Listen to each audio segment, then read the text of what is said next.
Hello नमस्कार दोस्तों, जय श्री राधे, जय श्री कृष्णा, जय श्री श्याम। तो दोस्तों पिछली वीडियो में भी हम आपको अपने ईवीएस से जो रिलेटेड क्वेश्चंस थे वो आपको कराए थे। आज फिर से एक नई वीडियो में ईवीएस से आपके जो रिलेटेड क्वेश्चन है ये आप देख रहे होंगे। सीटेट एग्जाम में जो पूछे गए हैं पर्यावरण अध्ययन के क्वेश्चन, वो दोस्तों आपके यहाँ पे फिर से डिस्कशन करने के लिए हम लगभग 15 क्वेश्चन लाए हैं। तो दोस्तों रहेगी ये क्लास 15 क्वेश्चन की। तो दोस्तों क्लास में बने रहे आप। ज़रूर आपको, यदि आप भी सीटेट या यूपी टेट या किसी भी टेट एग्ज़ाम की तैयारी करते हैं और ईवीएस सब्जेक्ट उसमें है तो आपको भी इसमें मदद मिलेगी। तो बात कर लेते हैं दोस्तों फर्स्ट क्वेश्चन की। ये जो क्वेश्चन है दोस्तों सीटेट प्रीवियस ईयर के क्वेश्चन हैं जो कि पूछे गए हैं सीटेट की परीक्षा में।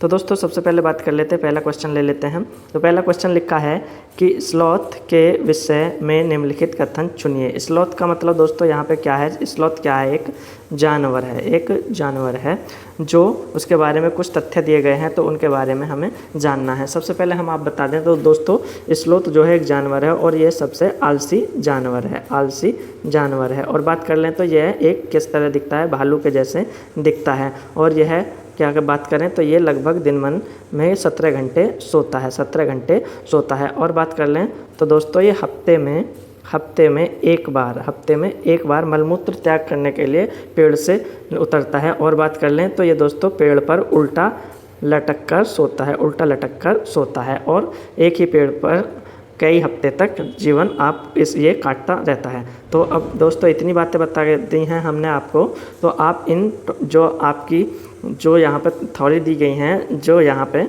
बातें दी गई हैं उनके अनुसार आप राइट आंसर लगा सकते हैं। तो बातें को पढ़ लेंगे दोस्तों, इन विशेषताओं को हम एक एक करके पढ़ेंगे। तो एक नंबर पर लिखे यानी ए नंबर पर कि स्लॉथ भालू जैसे दिखते हैं और दिन के लगभग 22 घंटे वृक्ष के शाखा पर उल्टे लटक कर सोते हैं। दोस्तों हमने बताया स्लॉथ भालू जैसे तो दिखती हैं बट हमने बताया वो 17 घंटे सोते हैं, तो इसलिए ये ऑप्शंस गलत हो जाएगा। इसके बाद बी पर स्लॉथ चिंपैंजी यानी वन मानुष जैसे दिखते हैं, तो यहीं पर ये ऑप्शंस गलत हो जाएगा। इसके बाद लिखा है स्लॉथ चिंपैंजी वन मानुष जैसे दिखते हैं, ये भी गलत हो जाएगा। अब नेक्स्ट लिखा है सबसे लास्ट में कि स्लॉथ भालू जैसे दिखते हैं, ये यहाँ तक सही है। और आगे लिखा है दिन के लगभग 17 घंटे वृक्ष की शाखा पर उल्टे सिर करके ये लटके रहते हैं, तो ये ऑप्शन आपका राइट डी नंबर हो जाएगा। अब देखिए थोड़ा सा हम जो स्लॉथ होता है उसका इमेज आपको दिखाएंगे। तो ये आप यहाँ पर देख रहे होंगे, ये आपका दोस्तों एक स्लॉथ है, ये आप इमेज में देख रहे होंगे। इसके जो ये दोस्तों यहाँ पर पैर होते हैं तो इसके जो नाखून होते हैं दोस्तों मुड़े हुए होते हैं, जिसके कारण ये आसानी से पैर पर लटका रहता है और इसे चलने फिरने में बड़ी परेशानी होती है, इसलिए ये बहुत ही आलसी होता है और पेड़ से बहुत ही कम उतरता है। इसके बाद आगे बात करें दोस्तों, नेक्स्ट क्वेश्चन नंबर 2 बात कर लेंगे कि जब किसी एक कपड़े पर दूध को उड़ेलते हैं तो मलाई उस पर रह जाती है। यानी जब किसी या चल्ली में करें या कपड़े में करें तो दोस्तों आप देखते हैं कि उस पर क्या हो जाती है? दूध रह जाती है। तो उस पृथक्करण की प्रक्रिया को क्या कहते हैं? तो दोस्तों इस पृथक्करण की प्रक्रिया को निश्चय नंदन कहते हैं। जबकि चालन चल्ली के द्वारा होता है, जैसे आटा छलना या किसी गेहूँ को छलना, इस तरह का अवसादन उड़ा करके या निस्तारण छाँट करके किया जाता है। तो इसलिए right answer B number A number आपका राइट आंसर हो जाएगा। इसके बाद नेक्स्ट कर लेते हैं दोस्तों। नेक्स्ट क्वेश्चन पर लिखा है कि पर्यावरण अध्ययन के शिक्षण में कला एवं कौशल का समावेशन करना चाहिए क्योंकि वह प्रोत्साहित करता है। यानी ये कहना चाह रहा है कि यदि हम कला और कौशल को पर्यावरण अध्ययन में शामिल कर लें तो उससे किस प्रकार से छात्र को लाभ मिलेगा। तो इसमें सबसे पहले बात कही है कि सृजनात्मकता को बढ़ावा मिलेगा, या सहपाठी सीखने को बढ़ावा मिलेगा, या कक्षा में अनुशासन बना रहेगा, या समावेशन को। तो दोस्तों सभी चीज़ इसमें मिलेंगे बट कक्षा में अनुशासन इसको शामिल नहीं कर सकते या इसको प्रोत्साहित नहीं कर सकते। बाकी सभी ऑप्शंस आपके राइट हो जाएंगे। तो ए, बी और डी जिस ऑप्शंस में होगा वो आपका राइट आंसर हो जाएगा। लिखा है ए, बी, डी नंबर पर, तो यही ऑप्शंस आपका राइट हो जाएगा। इसके बाद आगे बढ़ते हैं।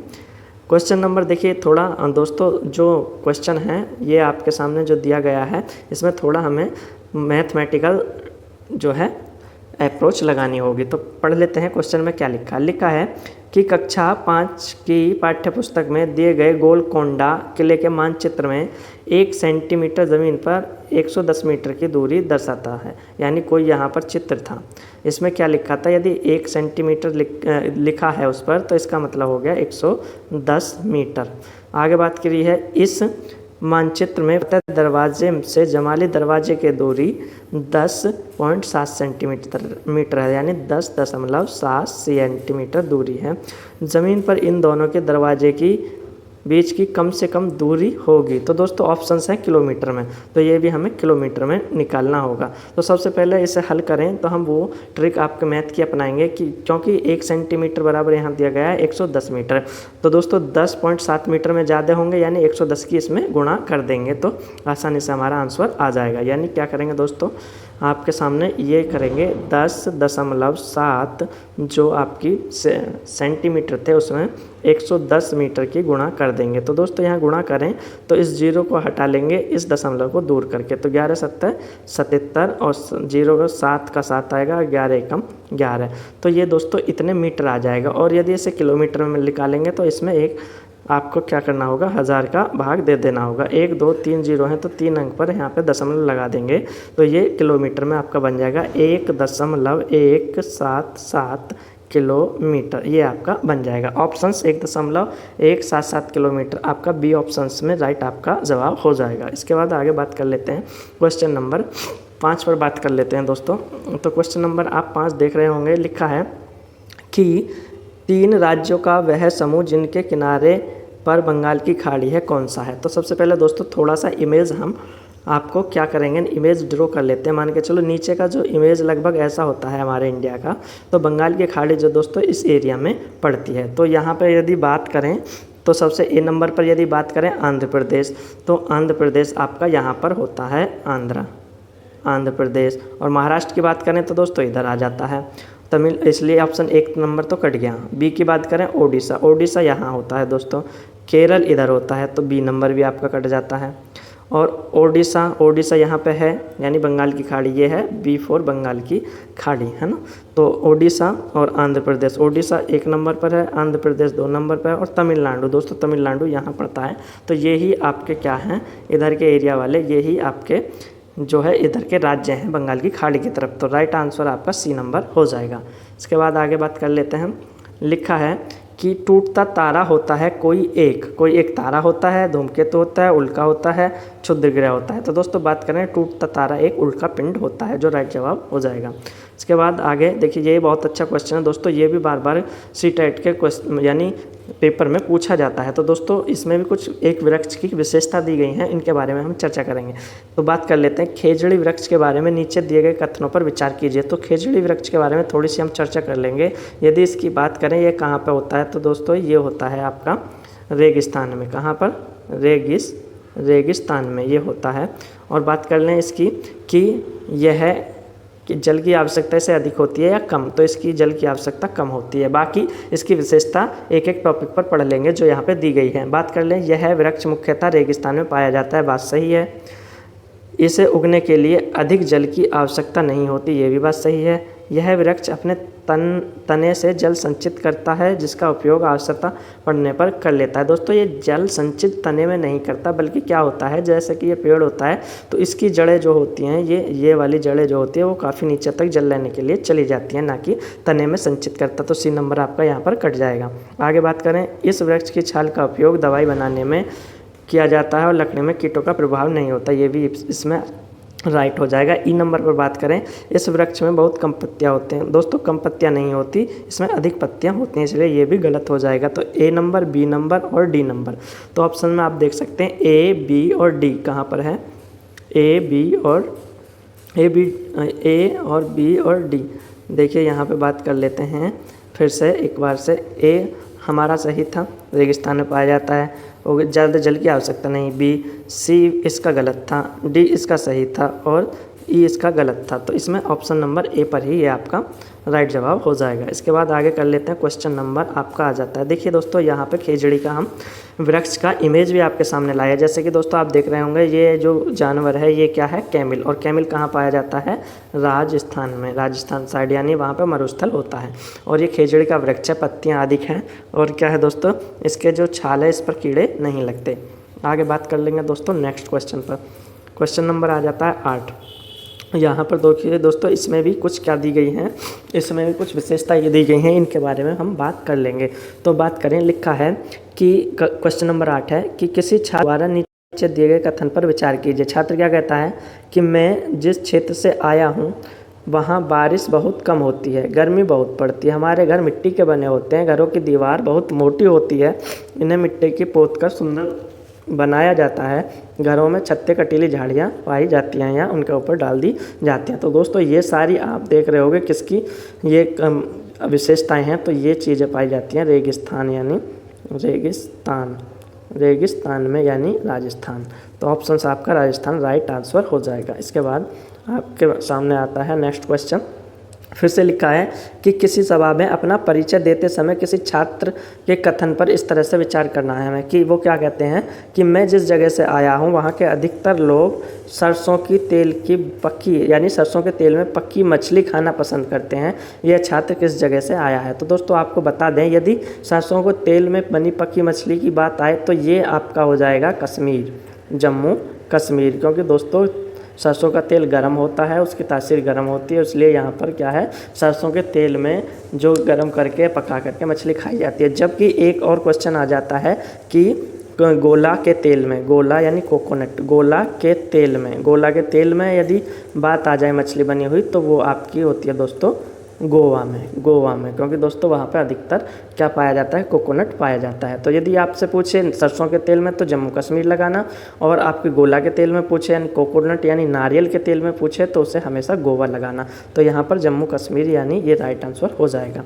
इसके बाद बात कर लेते हैं, देखिए टेपियोका, जो हालांकि टेपियोका जो दोस्तों इसे गोवा में बोलते हैं, बट ये आपकी सरसों के तेल में बनी मछली की डिश है। इसके बाद आगे बात कर लेते हैं क्वेश्चन नंबर 10। तो इसमें भी कुछ दोस्तों तथ्य दिए गए हैं, इन पर हमें विचार करना है, इनके जो है सही गलत की पहचान करनी है। तो क्वेश्चन लिखा है निम्नलिखित कथनों में सही कथन चुनिए। पहला लिखा है 1 नंबर पर कि कोई वयस्क हाथी यानी जवान हाथी एक दिन में 2 क्विंटल यानी 200 किलो से भी अधिक हरे पत्ते नहीं खा सकता है। तो दोस्तों वो 100 किलो खा पाता है, 200 नहीं। तो ऑप्शन से गलत हो जाएगा। अत्यधिक भारी होने का कारण अधिकांश हाथी बहुत ज़्यादा आराम करना पसंद करते हैं। दोस्तों हाथी बहुत ही कम आराम पसंद करते हैं, इसलिए गलत हो जाएगा।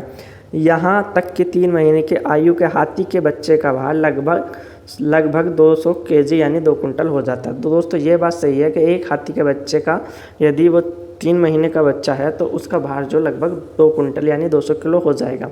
और नंबर डी पर बात करें, अधिकांश हाथी औसतन 1 घंटे में 9 से 10 घंटे, दोस्तों 9 से 10 नहीं 4 से 6 घंटे लगभग हाथी सोते हैं, इससे ज़्यादा नहीं सोते। तो इसलिए ऑप्शन आपका सी नंबर यहाँ पर राइट हो जाएगा। इसके बाद आगे करें क्वेश्चन नंबर 11। लिखा है कि एक समूह को चुनिए जिसका प्रयोग पुनः चक्रण के बाद किया जा सकता है, यानी पॉलीथीन, बैग, कागज़, बैटरी, मोबाइल फ़ोन। पुनः चक्रण का मतलब है दोस्तों कि वो बिगड़ करके भी दोबारा यूज़ में क्या आ सकते हैं। तो दोस्तों पॉलीथीन पुनः चक्रण नहीं होता पॉलीथीन का। इसके बाद चादरों का, समाचार पत्रों का, प्लास्टिक की बोतलों का, बैटरी का, इनका भी पुनः चक्रण नहीं होता। लोहे की कील को भी पिघला लिया जाता है, कांच की बोतल को पिघलाकर दोबारा स्टील की मग को भी दोबारा बना लिया जाता है, और गत्ते के डिब्बे से कुछ अन्य वस्तु बना ली जाती हैं। तो इसलिए राइट आंसर सी हो जाएगा। इसके बाद आगे बात करते हैं क्वेश्चन नंबर 15। सॉरी दोस्तों, क्वेश्चन नंबर 12। लिखा है अपनी कक्षा 4 के पर्यावरण अध्ययन के अध्यक्ष के विद्यार्थियों के अध्ययन है दोस्तों, अध्यक्ष नहीं, अध्ययन के विद्यार्थियों में रचनात्मक आकलन के लिए उपरोक्त कार्य का चुनाव कीजिए, यानी ऐसे कार्य का चुनाव कीजिए जिससे कि विद्यार्थियों में रचनात्मक आकलन प्रस्तुत हो सके या उनका प्रभाव हो सके। तो लिखा है तैरने और डूबने के पाठ पर प्रश्न लिखना या उत्तर लिखना। तो ये दोस्तों खाली प्रश्न उत्तर लिखने से रचनात्मक कार्य या रचनात्मक आकलन नहीं होगा। डूबने और तैरने की प्रक्रिया को अवलोकन करने के लिए क्रियाकलाप करना। दोस्तों क्या है कि क्रियाकलाप में स्वयं छात्र करेगा, तो इसलिए ये ऑप्शंस जहाँ स्वयं छात्र को काम करने की बात आ जाए वो राइट आंसर होता है हमेशा।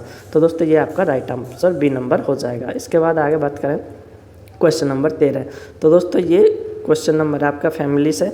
तो लिखा है कि परिवार समाज का एक ऐसा समूह है, यानी परिवार को कैसा समूह माना गया कि परिवार समाज का प्राथमिक समूह है। बिल्कुल दोस्तों, परिवार समाज का द्वितीय नहीं प्राथमिक है दोस्तों। यह है सामाजिक संरचना की परिधि है, नहीं दोस्तों, उपरोक्त में से कोई नहीं। तो बात करें तो परिवार क्या है, समाज की प्राथमिक समूह है या प्राथमिक सभा है। तो दोस्तों इसके बाद नेक्स्ट क्वेश्चन पर बात कर लेते हैं।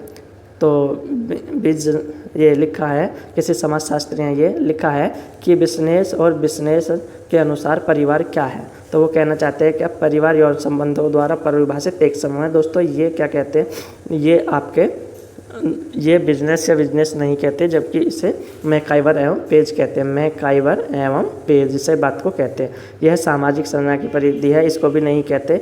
और आगे बात कर लें, आगे लिखा है कि सी नंबर पर लिखा है कि बच्चे वाली एक महिला और उनकी देखभाल करने के लिए एक पुरुष की आवश्यकता जिस परिवार में होती है वो परिवार माना जाता है। किसके अनुसार? बिजनेस और बिजनेस के अनुसार। परिवार एक सामाजिक संस्था है, ये आपके प्लेटो मानते हैं। इसके बाद आगे बात कर